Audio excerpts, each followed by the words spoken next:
الحمد للہ وکفى وسلام علی عبادہ الذین اصطفى اما بعد. طلبہ عزیز، آپ کو یاد ہوگا کہ امام بخاری رحمۃ اللہ علیہ کی صفات اور آپ کے احوال کا بیان چل رہا ہے.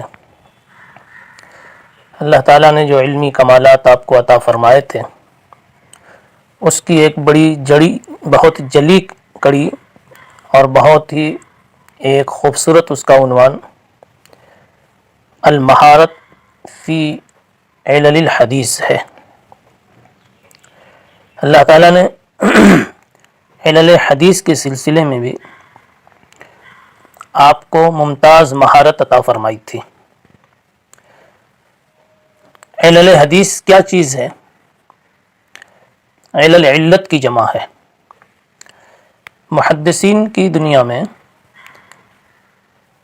علت اس پوشیدہ سبب جرح کو کہتے ہیں جس کی وجہ سے حدیث کی حیثیت پر فرق پڑ جاتا ہے. اس علت کی وجہ سے حدیث ضعیف ہو جاتی ہے.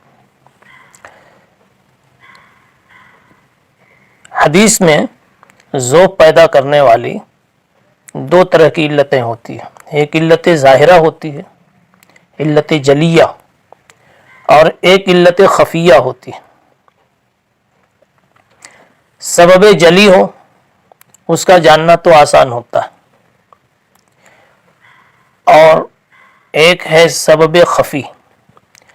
یہی اصل میں علت کہلاتی ہے محدثین کے نزدیک. سبب خفی کا جاننا، علت کا جاننا اسی انسان کے لیے آسان ہوتا ہے جس کو اس فن کے اندر میں بے انتہا مہارت ہو، اس کا حافظہ زبردست ہو، اس کی ذہانت غضب کی ہو، اور فن تنقید میں، تحقیق میں کامل دسترس رکھتا ہو، حدیث کے راویوں پر پوری نظر ہو، روات کی ولادت اور وفات کی تاریخ اور پھر ان کے اسماء اور القاب اور کنیتوں کی پوری دانش تو اس کے پاس ہو، اور راوی مروی عنہ ہو، کون کس سے لے رہا ہے، ان کی آپس کی ملاقات کا پورا پتہ ہو، اور الفاظ حدیث پر بھی مکمل نظر ہو. اگر اتنی ساری باتوں پر اس کو عبور نہیں ہے تو وہ حدیث کی پوشیدہ علتوں کو سمجھنے سے قاصر ہوگا. امام بخاری رحمۃ اللہ علیہ کو اللہ تعالیٰ نے ان تمام اعتبار سے کامل مہارت نصیب فرمائی تھی. امام سیوطی رحمۃ اللہ علیہ نے تدریب الراوی میں لکھا ہے کہ حضرت امام ابن مہدی علیہ الرحمہ فرماتے ہیں کہ 20 نامعلوم حدیثیں لکھنے سے کہیں زیادہ مجھے یہ پسند ہے کہ کسی حدیث کی کوئی پوشیدہ علت مجھے معلوم ہو جائے جس کی وجہ سے حدیث پر اثر پڑتا ہے. اسی طریقے سے امام ترمذی رحمۃ اللہ علیہ فرماتے ہیں کہ کتاب العلل میں،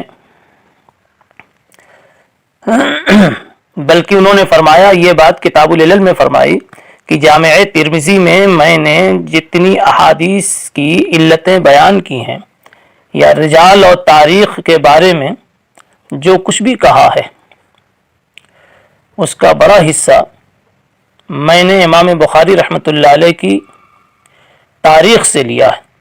البتہ کچھ مقامات پر امام دارمی، امام ابو زرعہ رحمہم اللہ سے بھی استفادہ کیا ہے. یہ وہ فیلڈ ہے جس میں اللہ نے امام بخاری رحمۃ اللہ علیہ کو بہت درک عطا فرمایا تھا، جیسا کہ امام ترمذی رحمۃ اللہ علیہ کی بات سے اور تحریر سے ابھی واضح ہوا.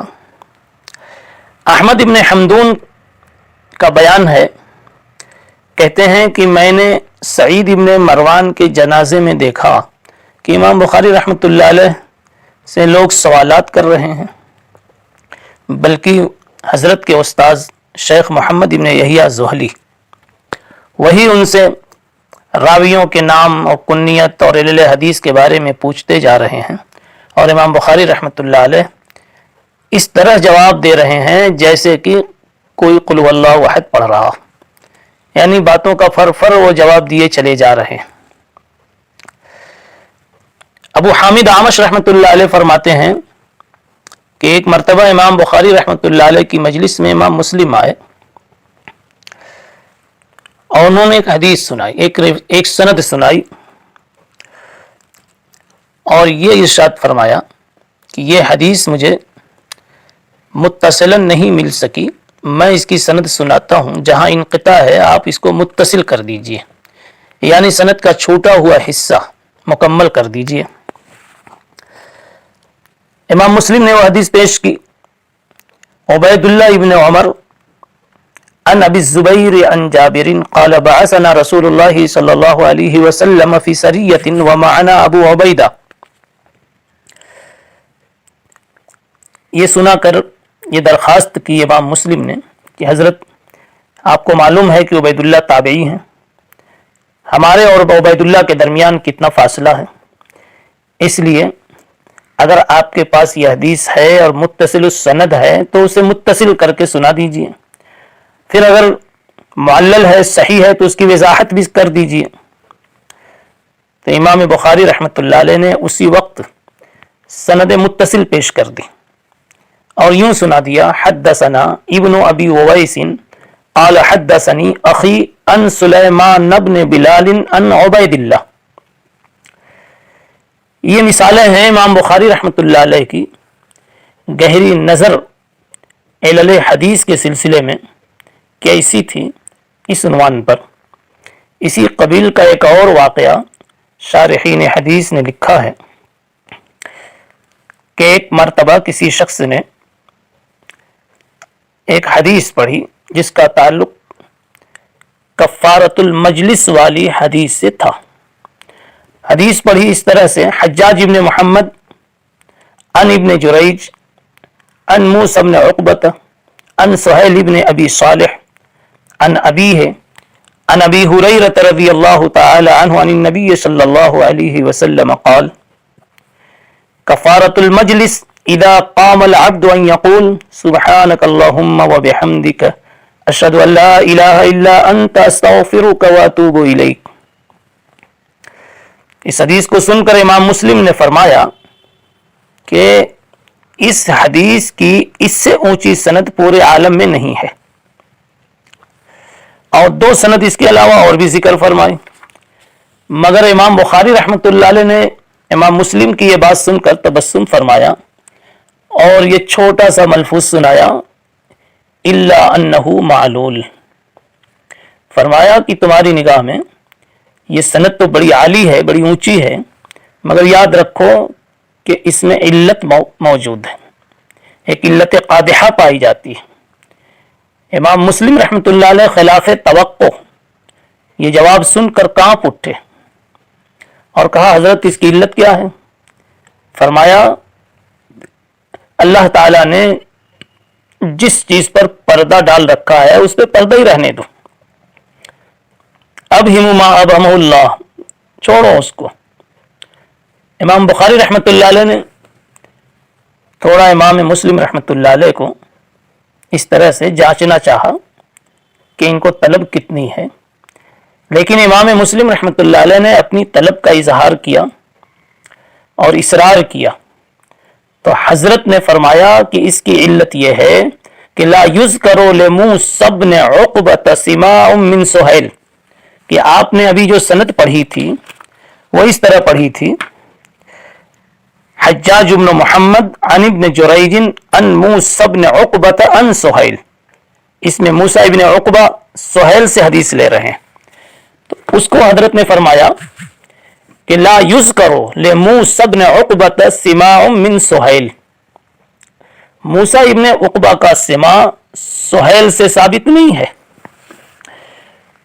پھر امام مسلم رحمۃ اللہ علیہ نے چاہا کہ حضرت یہ بتا دیں کہ کوئی ایسا طریق اور ایسی سند جو اس علت سے پاک ہو، تو حضرت نے وہ صحیح سالم سند بھی سنائی اور کہا اس حدیث کی صحیح سالم اور محفوظ سند اس طرح ہے کہ حدثنا محمد بن اسماعیل قال حدثنا وہیب قال حدثنا سہیل عن عون ابن عبداللہ۔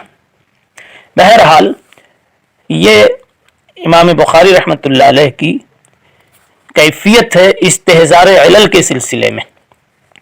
ایک مرتبہ امام فریابی رحمۃ اللہ علیہ نے امام بخاری رحمۃ اللہ علیہ کی موجودگی میں ایک حدیث بیان کی، اور اس طرح حدیث بیان کی کہ جو مشہور نام تھے راویوں کے، تو مشہور ناموں کو ہٹا کر کنیت ذکر کی، ہر نام کی کنیت ذکر کی، اور ظاہر سی بات ہے کہ کسی کی کنیت پیش کی جائے اور وہ مشہور نہ ہو، یا نام پیش کیا جائے اور نام مشہور نہ ہو۔ آپ جانتے ہیں آپ کے گاؤں میں، آپ کے علاقے میں کئی لوگ ایسے ناموں سے مشہور ہیں اور بوڑھے ہو گئے کہ اصلی نام کا پتہ نہیں۔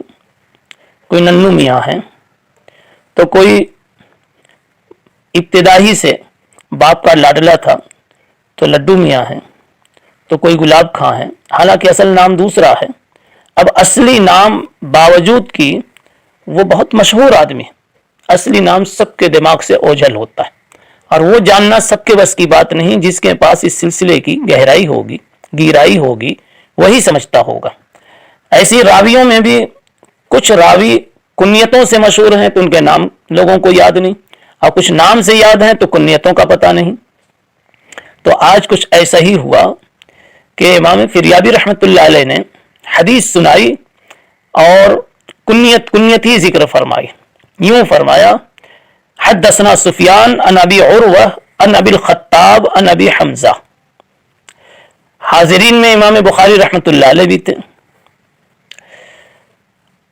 سفیان کے نام کے بعد عن ابی عروہ عن ابی الخطاب عن ابی حمزہ، یہ جو تین کنیتوں کے ساتھ راوی آئے ہوئے ہیں، جو مشائخ وہاں بیٹھے ہوئے تھے، جو اور لوگ بیٹھے ہوئے تھے، ان کو تو خبر نہ ہو سکی، لیکن امام بخاری رحمۃ اللہ علیہ نے فوراً بتا دیا کہ ابو عروہ کون ہے، ابو الخطاب کون ہے اور ابو حمزہ کون ہے۔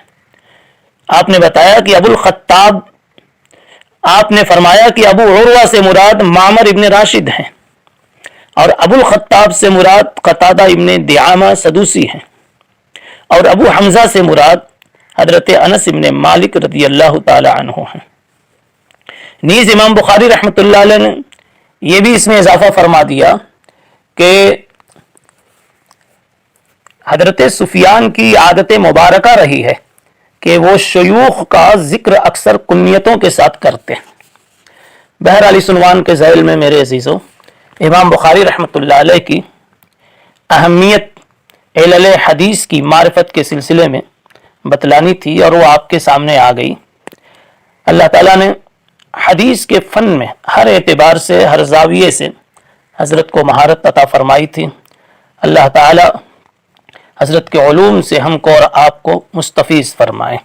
آپ سمجھیں یہ کہ یہ علت کی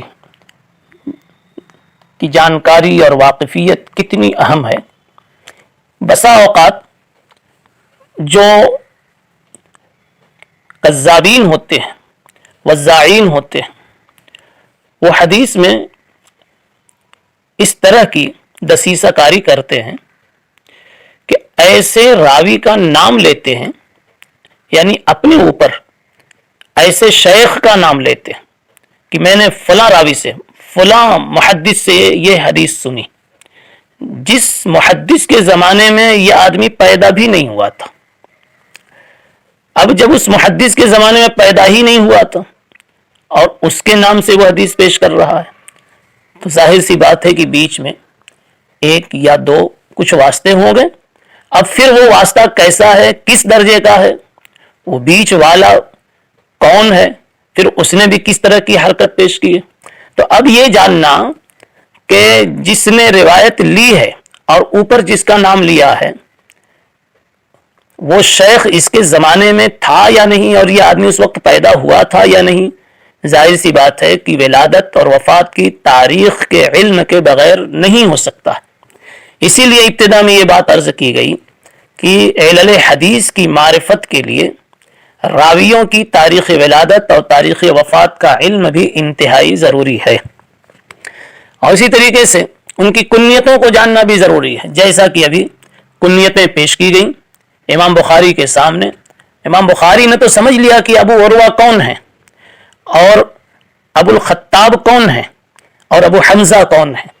اگر حضرت کو یہ مناسبت نہ ہوتی یا علم نہ ہوتا تو یہاں بھی آدمی کے سمجھنے میں دھوکہ ہو جاتا ہے. پھر وہ کسی اور کو اس کا مصداق بنا دیتا جس سے راوی کی حیثیت، راوی بدل جانے سے حدیث کی حیثیت بدل جاتی. بہرحال اللہ تعالیٰ کو جس سے کام لینا ہوتا ہے اس کو یہ بلند پایا علم بھی نصیب فرماتے ہیں. اللہ تعالیٰ ہم سب کو بھی اس فن کا حظ وافر نصیب فرمائے. وآخر دعوانا الحمدللہ رب العالمین.